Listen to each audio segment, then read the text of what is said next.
Hello students, so now we are going to talk about the Gutica, one of the another Ayurvedic formulations जिसमें हम solid doses form use करते हैं, है ना। तो गुटिका के बारे में जब हम बात करते हैं तो there are traditional Ayurvedic these are traditional Ayurvedic medicinal tablet और पील, राइट। तो ये टैबलेट हो सकता है और ये पील हो सकता है क्योंकि ये सॉलिड डोजेस फॉर्म है ना। It is compacted from powdered herbs and other ingredient, right. So powder herb को पाउडर करके उसको कॉम्पैक्ट किया जाता है दूसरे इंग्रेडिएंट के साथ, administered internally for therapeutic purposes, right.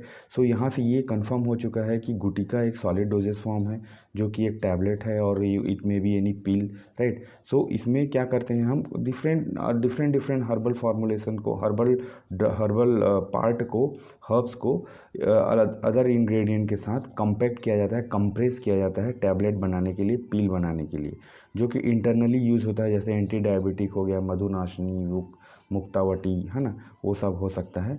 और ये एक स्पेसिफिक थेराप्यूटिक पर्पज़ के लिए यूज़ होता है, जैसे कि मैं बोल चुका हूँ, arthritis, diabetes, hypertension, migraine etcetera, है ना। तो यहाँ पे एग्जाम्पल बहुत इंपॉर्टेंट होता है।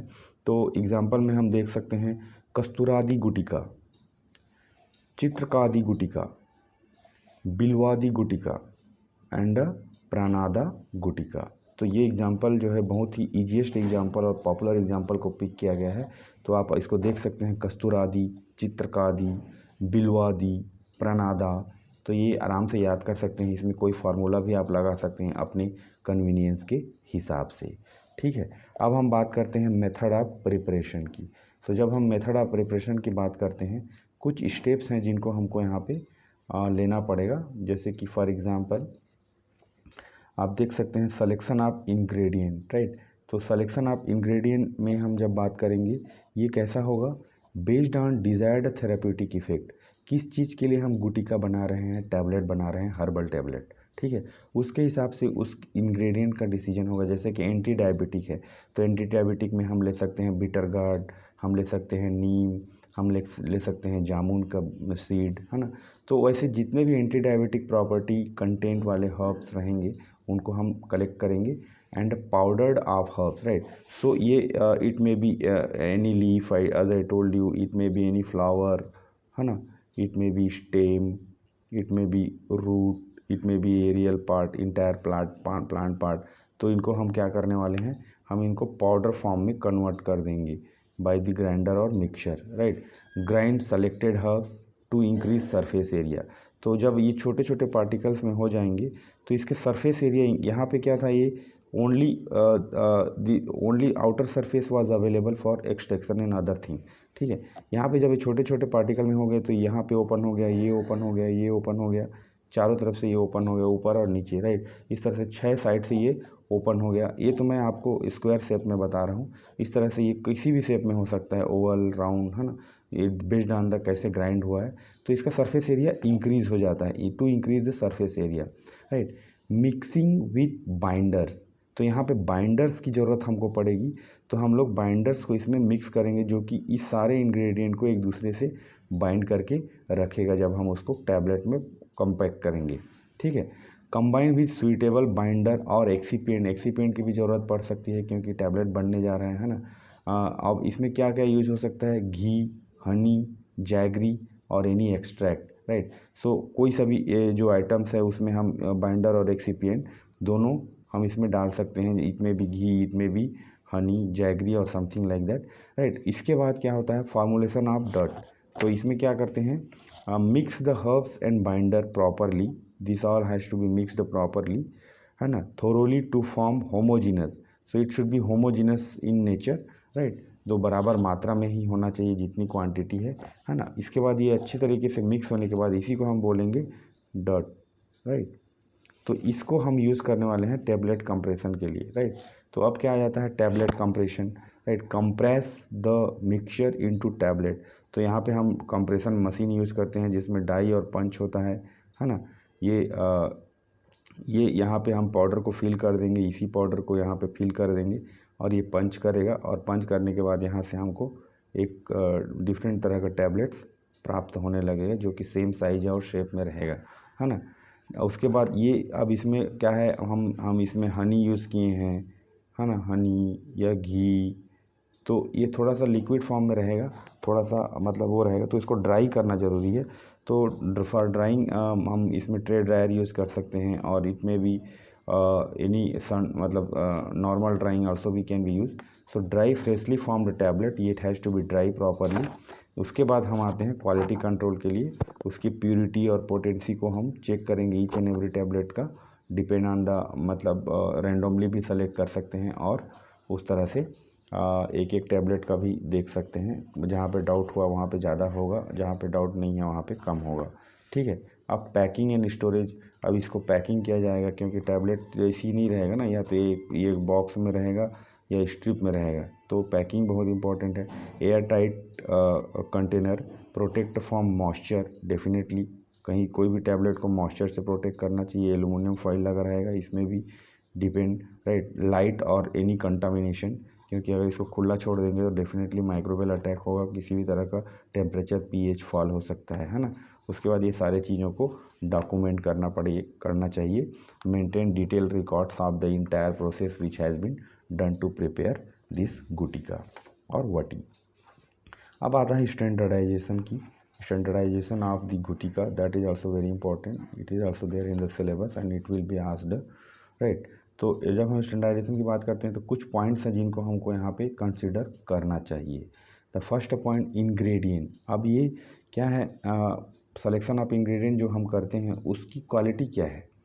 लाइक लीफ ले रहे हैं तो लीफ ऑथेंटिकेटेड है या नहीं, उसकी ऑथेंटिसिटी क्या है ना, वो कहीं फंगल ग्रोथ तो नहीं हो गया उसमें, है ना। और whether we are selecting the proper genus species और it belongs to proper family which we are expecting, right. Like Momordica charantia, so ये बीटर गार्ड का है, तो वो मोमोर्टिका चारांटिया ही है या कोई दूसरा है, वो हमको ऑथेंटिकेट कराना चाहिए बॉटनिकल सर्वे ऑफ इंडिया से, या फिर जो भी बॉटनिस्ट अवेलेबल हैं एक formulation site, they have to identify before, if it is new drug definitely it has to be authenticate, right.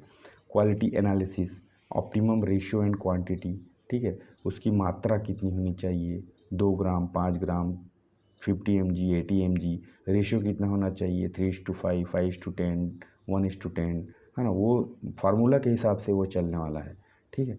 उसके बाद यूनिफॉर्म कंप्रेशन, राइट। तो जो कंप्रेशन होने चाहिए उसको हमको ध्यान देना चाहिए कि एक एक टेबलेट का जो साइज शेप डेंसिटी सब सही सही होना चाहिए, राइट। छोटा बड़ा नहीं बनना चाहिए और अलग अलग शेप में नहीं आना चाहिए, कहीं बाइंडर सही तरीके से नहीं डालेंगे, एक्सीपिएंट सही तरीके से नहीं डालेंगे तो वो टैबलेट सही से पंच नहीं होगा, उसकी डेंसिटी जो उसकी वेट है वो सही से नहीं आएगा, वो चेंज होते रहेगा कहीं ना कहीं, तो हम उसको ध्यान देना चाहिए।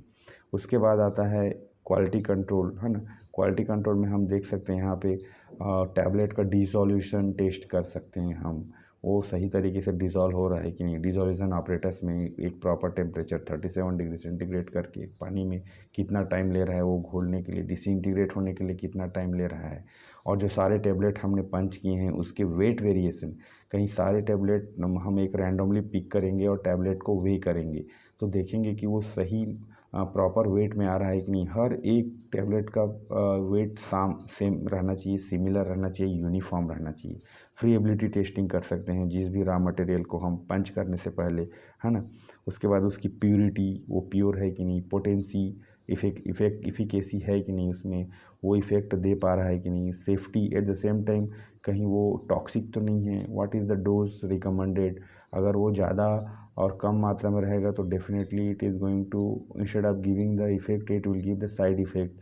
माइक्रोवेल एनालिसिस भी करना चाहिए, क्योंकि कई बार क्या होता है हम इसमें शुगर और जैगरी यूज़ करते हैं, घी यूज़ करते हैं, जो कि माइक्रोवेल अट्रैक्टेंट है ना, वो माइक्रो ऑर्गेनिज्म को अट्रैक्ट कर सकता है और इसी तरह से हमारा प्रोडक्ट कंटामिनेट भी हो सकता है।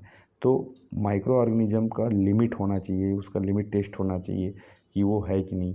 उसी तरह से हम इस टैबलेट का ऐश वैल्यू भी निकाल सकते हैं, क्योंकि इसमें हर्ब्स यूज हुआ है, एक्सीपिएंट यूज हुआ है, तो उसको मफल फर्नेस में टैबलेट्स को डाल के उसका ऐश निकालने के बाद what is the ash weight of the 1 tablet और 2 टैबलेट और 5 टैबलेट, है ना। और उस ऐश को हम एसिड में डिज़ोल्व करेंगे HCl में और देखेंगे कि एसिड इंसॉल्युबल ऐश कितना है, ये रेंज में है कि नहीं है, कहीं ज़्यादा तो नहीं, कहीं कम तो नहीं। अगर ज़्यादा कम आता है तो ये भी हमको डिटेक्ट करता है कि your tablet it started contaminating, right. pH, कहीं pH तो चेंज नहीं हो गया, loss of drying, hardness of the particles powder, right. So और उसका जो मतलब, और before punching whatever the tablet evaluation parameter we use for the in normal tablet also, those things also can be done, repose up angle and all those things, particle size analysis, वो सब देख सकते हैं हम इसको। उसके बाद ये सारे चीज़ों को करने के बाद इस सबको डॉक्यूमेंट करना चाहिए, प्रोसेस, कौन सा सोर्स लिया गया, कौन से preparation of method of preparation use किया गया, what are the test has been performed to know about the efficacy and safety of the particular tablet, and packing के लिए कौन कौन सा मटेरियल यूज़ किया गया। तो ये सारे चीज़ों को हमको टाइम टू टाइम करते रहना चाहिए, करते रहना पड़ता है अपने इंडस्ट्री में, हर्बल इंडस्ट्री में, है ना। It's not like simply you have prepared and start using, so everything has to be done. So यहाँ पे ये सब पॉइंट्स बहुत इंपॉर्टेंट हैं, इसको आप थोड़ा ध्यान देना, है ना। जो भी आना कंप्रेशन के दौरान और क्वालिटी कंट्रोल के दौरान कौन कौन सी चीज़ हम करते हैं। तो इस तरह से यहाँ पे 4 चीज़ यहाँ पे हमको याद रखना बहुत ज़रूरी है in the case of gutika. First is the definition, second one is the examples, third one is the method of preparation, and the fourth one is the standardization of gutika. Thank you.